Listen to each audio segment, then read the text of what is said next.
You have two issues to address, Korea. One is, of course, the funding issue that you just heard about in public comment, which is somewhat divorced from this. Frankly, our ordinance is pretty much up to speed on most of these. We have to make a couple of minor tweaks, as she pointed out, on some of this, and a couple of these things will come back to you as policy issues, especially on parking. The one thing I want to point out to you on the parking is kind of a double-edged sword, because what our bigger problem on the parking is we have people that convert their garages into rooms, and then they don't have any parking other than their driveways, which causes a lot of folks to park on the streets, which then creates either neighborhood complaints or problems maintaining the streets. So it's not so much to the parking per se, it's how it's ultimately configured after we approve the unit.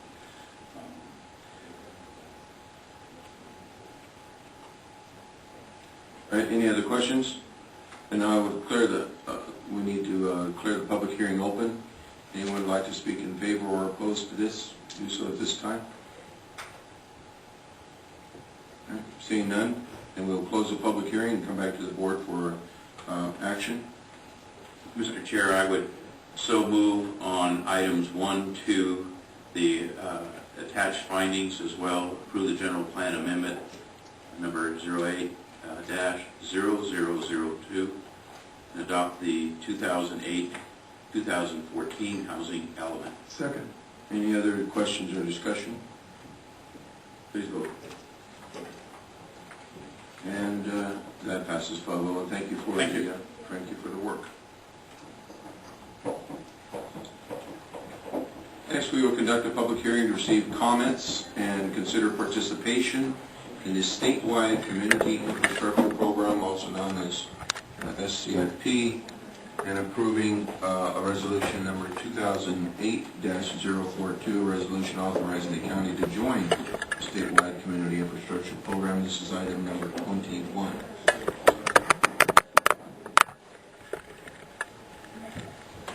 And leading this discussion will be, looks like, Burns. Actually, I'm here to introduce James Hamill from California Communities. I think some of you have met him before, either I think you've been here at a hearing before, or at some other event. This program is going to explain, and we have talked about it with staff. It is an alternative to us currently doing our own financing and either forming assessment districts or CFDs, and taking staff time to do that, even though much of it is done with consultants. I think this is an alternative that is worth exploring. I might add, it costs us nothing to join the JPA currently. Obviously, if there's any formation in the county, ultimately this board would be the one to make the decision that actually happened, as is required by law. Okay. Thanks, reporter. I'm not going to go through this whole PowerPoint. I'm just going to give you a brief overview of the program and how this works. My name, again, is James Hamill. I'm a program manager with the California Statewide Community Development Authority. And for those of you who don't know, we're a joint powers authority sponsored by CSAC and the California cities, in which the county is a member to. Projects we've done out here, one most recently, Pacific Mall. We've done multi-family housing projects in the county.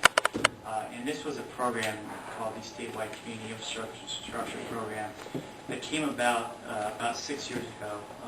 And it is really to assist local agencies and developers when they come in to pay their impact fees. We saw a number of instances where a smaller amount of impact fees were not being able to be paid by developers. This is a statewide pool that is done. These are not done on a standalone basis, so this is a statewide pool all the way from the Oregon border to the Mexican border, essentially. And it's a statewide assessment that is levied on a county-by-county basis. There's really two programs within the program. There's a pre-funding program in which the county is paid its money up front through the bond issuances. And then there's the reimbursement program, which a developer will pay their money to the county and then be reimbursed by the bond proceeds. As we've seen over the years, the program has grown dramatically because counties and cities see this as an economic development tool in a way where the county does not have to deal with the levying the assessment, does not have to do the administration on the front end or the back end, and we handle that all from our perspective. Now, what happens logistically, for your knowledge, is that when we get an application for this program, we come back to the county. It does not have to come back to the Board of Supervisors, but you designate someone within the county staff to authorize and sign off on the application. So you do sign off on each application that comes through. In terms of all the proceedings, if there's any defaults, bankruptcies, whatever it may be on the front end or the back end, the authority handles it going forward. So that's a brief overview of the program. I can answer any questions that you may have about it. Okay. Any questions? Larry? Basically, this is where you issue a bond, right, to cover those expenses? That's correct. And then the bond payments are made by the residents of that community. Correct. And the interest rate that you quote here is about 5.75 over 30 years. 30 years. It's 30 years fixed, and actually that rate, as of probably the last couple of months, is about 6% now. It's kind of Yeah.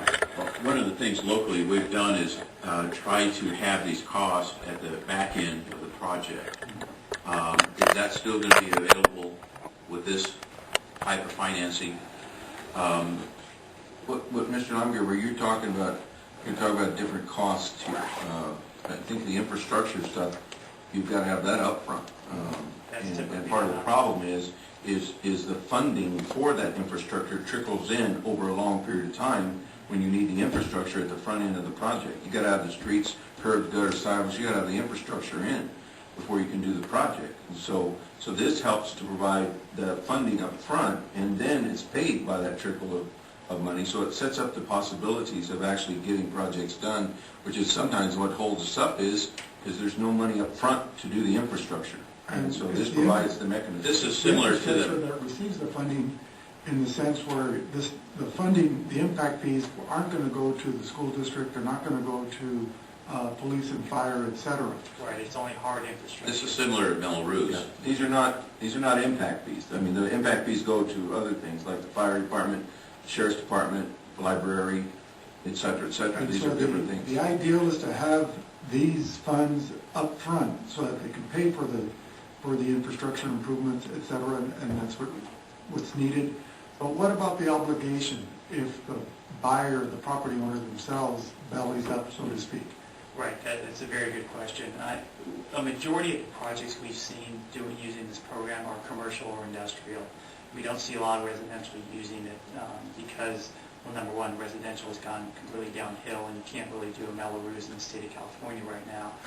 But if there is, in your case that you mentioned, if there is a project that were to default on that, we would handle the default on the back end, and we would collect our fee. Typically, because it would be a small portion of the overall tax on the property, the bank would come in, pay that off, and then pursue the individual buyer on their basis. So there wouldn't be any recourse by the county itself, or really us by itself. It would be the bank coming in and The paying. fees are still going to be owed by somebody. And if somebody defaults, then it goes to whoever defaults to. Correct. Right, so the bank or the lender or whoever is going to hold that property. How do we know the banks are going to pick that cost up? There's no guarantee, but that's ultimately, it's our burden because the bonds are issued on our behalf and in the name of our behalf. What happens if the bank doesn't? Then they default on their properties. Then the property is foreclosed on. Right, so then the bank loses possession of the property and it goes through a default process. So if they want to lose the property, Okay, with that said, then when does a foreclosure begin? But it's usually a long process. It will begin when the bank decides not to step in and not to take over. So could that be within, our taxes that has a 5-year period? Mhm. When do you anticipate, these are questions that we're always asked, and then when would the bonding initiate a foreclosure if there was non-performance? Well, the bonding, the county would have its money up front already to do all this, so it really wouldn't affect you on the back end.